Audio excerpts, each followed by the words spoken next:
संजीव, पहले तो ये क्या अब ये पक्का माना जाए, अब से थोड़ी देर में शेख हसीना का विमान दिल्ली में लैंड करने वाला है? संजीव,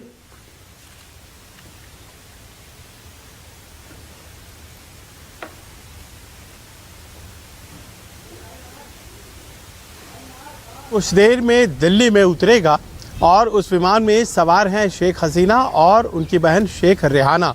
ये दोनों दिल्ली पहुंच रही हैं, लेकिन जानकारी ये भी है मानक कि इन दोनों में से किसी ने अभी तक भारत से असाइलम नहीं मांगा है। कोई राजनीतिक शरण यहाँ भारत में वो लेंगी, इस बात की जानकारी नहीं है। तो क्या दिल्ली एक स्टॉप ओवर की तरह होने जा रहा है, ये अपने आप में प्रश्न है, क्योंकि बताया ये भी जा रहा है कि यहाँ से ऑनवर्ड जर्नी हो सकती है, जो कि कुछ दिनों में हो सकती है, और संभवतः वो लंदन जाएंगी जहाँ उनका घर है। और जैसी कि जानकारी है, ट्यूलिप सिद्दीकी भतीजी हैं शेख हसीना की, और वो इंग्लैंड के हैम्पस्टेड से मेंबर ऑफ पार्लियामेंट हैं, इस वक्त सांसद हैं वहाँ की। तो संभवतः ये वहाँ जाएंगी और वहाँ वो रह सकती हैं। वहाँ की सरकार में उनकी रसूख भी है ट्यूलिप सिद्दीकी की, तो वहाँ पर असाइलम मांगना और लेना ज़्यादा आसान होगा।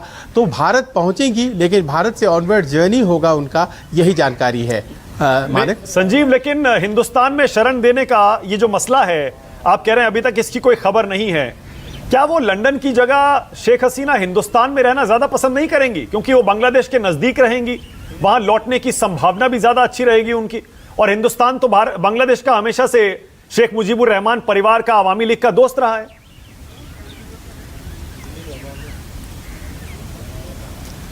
मानक देखिए, जो बात मजबूती और ताकत थी शेख हसीना की आज की तारीख में, वही जो है उनकी मुश्किलों का सबब बन गई है।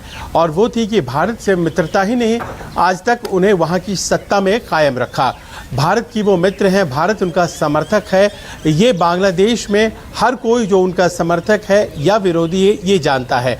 और इस कारण से उन्हें वहाँ पर अपने विरोधियों का विरोध इसलिए झेलना पड़ता था कि उन पर भारत परस्ती के आरोप लगते थे, और भारत का समर्थन उनको सत्ता में रखे हुए है, ये बात भी जगजाहिर थी वहाँ पर।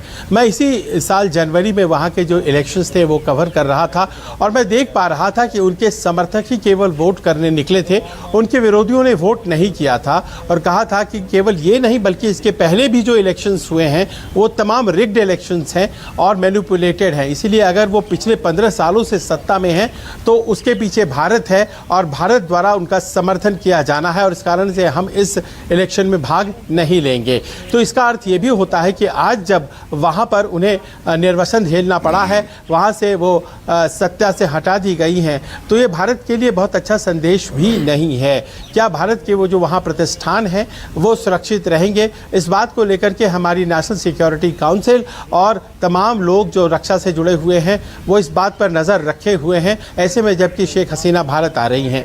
दूसरी बात ये भी है कि आखिरकार ये जो हुआ है सब कुछ, क्या ये केवल बांग्लादेश नेशनलिस्ट पार्टी जो खालिदा जिया की है उसके लोगों के द्वारा है? क्या ये जमात इस्लामी के लोगों के द्वारा है, या फिर ये प्रायोजित है? सड़कों पर आपको BNP और जमात इस्लामी के लोग भले दिखाई पड़ रहे हों, लेकिन क्या इसके पीछे वो तमाम लोग हैं जो चाहते हैं कि शेख हसीना और भारत की पकड़ वहाँ मजबूत हो? बताया ये जा रहा है कि ISI बहुत ज़्यादा मजबूत है और वहाँ पर जमाती सेंटिमेंट्स बहुत ज़्यादा हाल के वर्षों में बढ़ी हैं। आपको याद होगा ढाका के गुलशन इलाके की वो घटना जो वहाँ के कॉफ़ी हाउस में हुई थी, किस तरह से वहाँ पर जो आतंकी थे उन्होंने पूरा एक रात के लिए वहाँ पर बंधक बना लिया था, और वो पूरी तरह से टेलीवाइज हुआ था। लोगों ने देखा था कि कैसे कट्टरपंथी वहाँ भी बहुत सक्रिय हो गए हैं। आज की तारीख में यही बताया जा रहा है कि वो सेंटिमेंट्स जो हैं वो समर्थित है ISI के द्वारा, और बहुत सी लोगों का कहना है कि और भी देशों की भूमिका वहाँ पर हो सकती है, मसलन चीन और अमेरिका।